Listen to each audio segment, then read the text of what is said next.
8 বছর ধরে আমার সংসার করতেছো, জামাই বাইত কি বা থামুন লাগে জানো না? হ্যাঁ, এ মুখটা বেজার কইরা থামুন লাগে। হ্যাঁ, একটু হাসি খুশি থাকুন জানা। আচ্ছা কামটা কি করছো তুমি জানো না? যা করছি আমি বালাই করছি বুঝছো। বাড়ির বিটটা আমার নামে লিখে দিয়েছো, আমার নামটা কি ভুলে গেছো?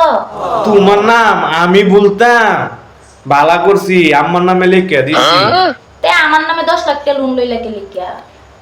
তোমার নামে যে 10 লাখ টাকা লোন লইছি, কয়দিন বাদে বাদে কাজে লাগিয়ে টুপলাটা ভুল করে বাহের বাইর যাও গা, আর আমার তালাক দিবার লাগিয়া খালি দমক দেহাও।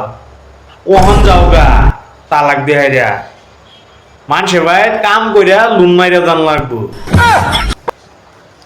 যাও যাও, রান্না করো, মাছ ধরেছি গুড়া মাছ, কয়েকটা কাঁচা মরিচ দেয় ফুরফুরা রান্না যাও।